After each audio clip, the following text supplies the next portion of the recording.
Pessoal, o Brasil pode estar entrando em uma fase completamente diferente do que a gente tem visto aí nos últimos anos. E eu não estou exagerando. Quando você começa a observar os sinais, as reações e os movimentos que estão acontecendo, fica difícil ignorar a impressão de que estamos diante de um momento decisivo. Eu sou o Dom Sidão e eu só te peço para se inscrever e comentar no final do vídeo, porque a única forma do algoritmo falar para toda a nação canhota que o Brasil está à direita de Deus. Olha só, o que o ministro André Mendonça, indicado pelo nosso presidente, está fazendo discretamente e ninguém do sistema de poder lá em Brasília parece estar entendendo. Vamos ver essa análise e no final você deixa a tua opinião. Tá bom? Bora entender. André Mendonça promete caçar os ministros do Supremo amigos do Vorcaro. Para, Deltan, é bom demais para ser verdade e é mesmo, gente. Presta atenção, André Mendonça promete caçar os ministros do Supremo envolvidos no caso Master. Deltan, não brinca com meu coração, é bom mesmo, gente. Então, meu bom dia pra você que tá vendo a esperança da justiça no Brasil voltar a existir por causa de um ministro do Supremo Tribunal Federal. Hoje eu voltei de uma viagem para Cuiabá, depois de comer um pacu delicioso ontem. Ô peixe bom, gente. E o voo era 4 da manhã. Eu dormi no voo daquele jeito mal dormido, mas valeu a pena para participar de um evento do agro lá em Cuiabá junto com o Ronaldo Caiado, com o Ricardo Salles e com outras grandes personalidades. E no final do vídeo eu vou te dar uma palhinha do que eu falei por lá. E aí, no caminho para casa de volta, eu vim lendo essas duas matérias aqui que a Bela Megali publicou no Globo. E o que ela escreveu sinaliza que o sistema brasileiro ele está perto de não conseguir mais esconder o estrago do caso Master, de não conseguir mais varrer a sujeirada para debaixo do tapete. Vamos por partes com essa primeira coluna aqui sobre o ministro André Mendonça. A missão de André Mendonça no caso Master. Quem fala com o ministro sobre o tema avalia que ele trata esses processos como uma missão da sua vida. O ministro tem repetido que não poupará ninguém e que sabe que vai ferir vários interesses, presta atenção, inclusive envolvendo membros do judiciário. Mendonça chegou a se emocionar ao falar para pessoas mais próximas sobre a responsabilidade que ele tem como relator desses casos. A impressão que essa declaração me deu foi de que o ministro André Mendonça ele tem prova suficiente para responsabilizar e punir os seus colegas de toga como Moraes e Toffoli envolvidos no escândalo do Master. Ou, no mínimo, que ele sabe que ele vai chegar lá, que ele vai encontrar as provas. Afinal de contas, André Mendonça é um investigador experiente. Ele trabalhou com a gente na Controladoria Geral da União dentro da Lava Jato. E ele já tinha uma visão de investigação e ele sabe fazer isso. E o motivo para eu chegar a essa conclusão é simples. Mendonça não falaria em ferir interesses do judiciário para impressionar os seus interlocutores, para impressionar as pessoas com quem ele está conversando. Se ele disse isso, é porque a coisa é muito mais séria ou é tão ou mais grave do que a gente imagina. Vamos agora para a segunda revelação da coluna aqui, ó. O clima do magistrado com outros membros do Supremo que aparecem entre os contatos do celular do Daniel Vorcaro está protocolar. Tá frio. Simplesmente eles dão bom dia, boa noite, eles seguem a educação básica. O ambiente é descrito como uma espécie de guerra fria. A leitura entre Mendonça e sua equipe é que ainda existem muitas explicações em aberto sobre a relação de alguns magistrados da corte com o Vorcaro. Tá ou não tá certo? Conta pra mim aí nos comentários, gente. Guerra fria. É essa expressão que a Bela Megali atribuiu ao clima entre o Mendonça e o Moraes e o Toffoli. Estados Unidos e Rússia, União Soviética, se armando até os dentes, nervos à flor da pele. E a qualquer momento alguém podia apertar um botão vermelho e dar origem a uma guerra mundial de proporções apocalípticas. Esse é o clima do Supremo. E aí, em uma outra coluna, a Bela ela revela os planos da defesa do Vorcaro para a nova versão da delação que vai ser apresentada para a PGR. Olha aqui comigo. Em negociação com a PGR, a nova proposta de delação premiada do Vorcaro vai trazer mais informações do que a tratativa inicial, mas ainda será light, segundo apurou a coluna. Gente, delação light, que coisa fofa, Vorcaro. Contenção de danos ainda nessas alturas do campeonato. Ó, que lindo, viu, Vorcaro? O Vorcaro já teve a primeira proposta de delação rejeitada pela Polícia Federal. E agora ele insiste numa segunda, com mais informações, com migalhas. Apenas o suficiente para tentar fechar com a PGR. E o que mais que ele esconde com mais cuidado, com mais zelo, hein? A coluna registra: o banqueiro resiste em falar de quem ele considera amigos próximos, entre eles o senador Ciro Nogueira, do PP do Piauí. Mas tem uma outra pressão aqui que o Vorcaro está sofrendo do outro lado, que está contrabalanceando isso.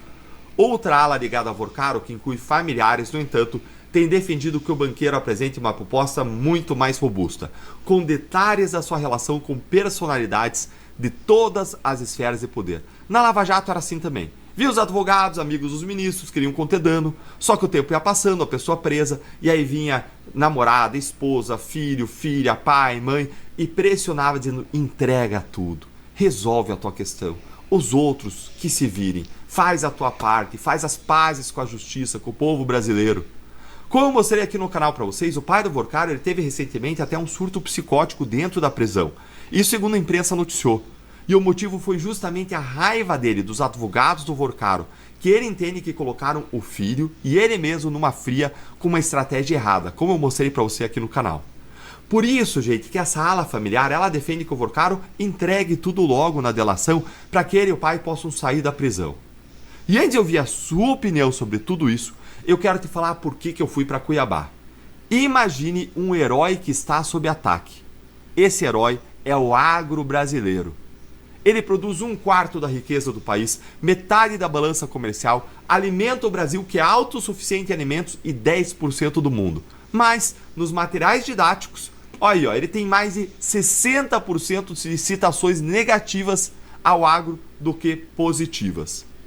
O PT quer fazer uma lavagem cerebral nas universidades, nas escolas, ganhar mentes e corações dos nossos filhos com uma visão de mundo distorcida deles, sobre ideologia de gênero, sobre o agronegócio que transforma agricultor em fascista, que transforma policial em bandido, e o bandido vira vítima da sociedade.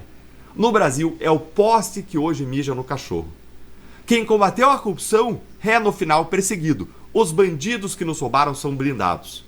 E é para mudar essa realidade que eu sou pré-candidato ao Senado.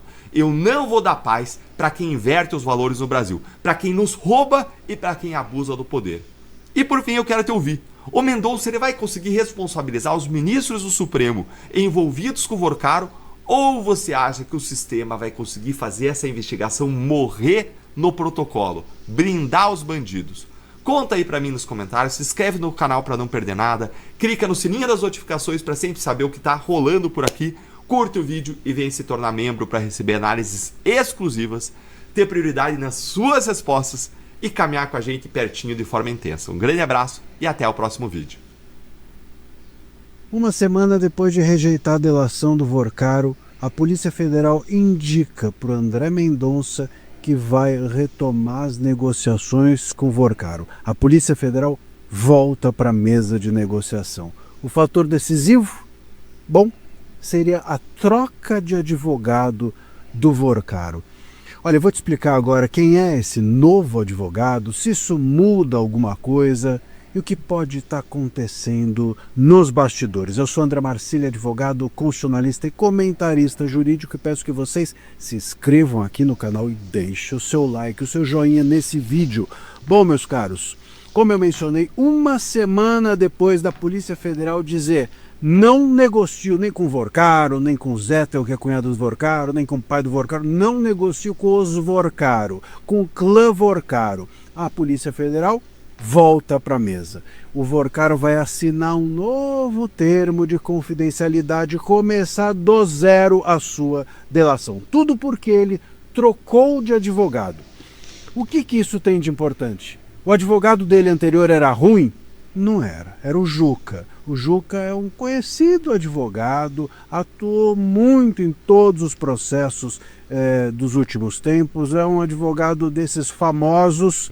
E alguém então dirá: ah, mas talvez ele não seja ruim, mas seja um advogado muito ali aliado do STF, muito político, próximo do STF, e ficava constrangido de entregar ministro na delação do Vorcaro, então ele saiu e agora esse novo que entra vai topar delatar ministro, é isso? Não é isso.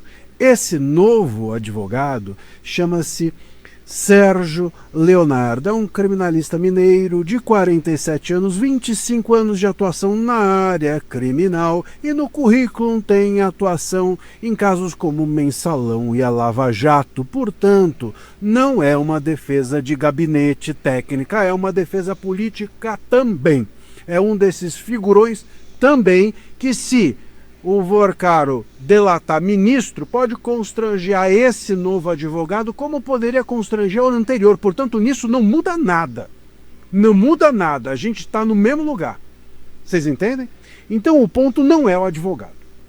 E a gente ainda relatou aqui no canal mesmo, tem vídeo aqui dizendo que durante essas conversas todas do Vorcaro, ele recebia 14 advogados diariamente ligados ao PT e ligados ao Centrão.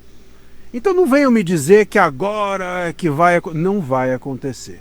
Eu não sei se ele entregar ministro é para depois dizerem assim, foi coação. Olha, foi por coação, houve uma forçação de barra, então tudo é nulo. Mas o mais provável é que ele não entregue nada. O mais provável é que a delação que o Vorcaro vai tocar para frente agora é a delação que ele já queria tocar para frente antes com o advogado anterior. Uma delação meia boca, uma delação mequetrefe, a delação que a PGR queria seguir adiante e que a Polícia Federal tinha caído fora. E agora a Polícia Federal volta para a mesa sem um fato novo, aparentemente, sem nada novo. Sem o Vorcaro se comprometer a dar nome de ministro, nem nada do gênero. E esse novo advogado que entra na parada não tem cara de quem vai forçar o Vorcaro a falar nome de ministro. Não é a dele. Vocês entendem? Portanto, meus caros, a novidade aqui não é que trocou de advogado e agora vai. A novidade é que a Polícia Federal, sem um fato novo relevante, voltou para a mesa. E aí a pergunta que fica é a seguinte: por que a Polícia Federal, sem algo relevante novo, está voltando para a mesa? Será que a pressão, ao invés de ter sido no Vorcaro, foi na Polícia Federal? Eu não sei. Vamos ter de descobrir com o tempo. E a grande pergunta é: será que o Mendonça vai topar homologar uma delação que, de novo, provavelmente não vai apresentar nada de novo?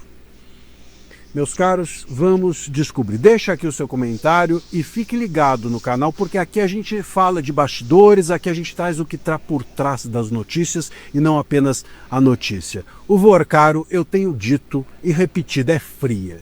Quem está afim de ir atrás da solução desse caso tem que esquecer o Vorcaro, focar nos celulares, focar no ex-presidente do BRB. Vorcaro é fria. Vorcaro está cercado de gente que não quer que ele fale. E com advogados figurões atrás dele, que não tem nenhum interesse em delatar ministros, porque são advogados que orbitam em torno do STF e vivem do bom relacionamento que tem com os ministros, inclusive esse novo que acaba de entrar. É isso.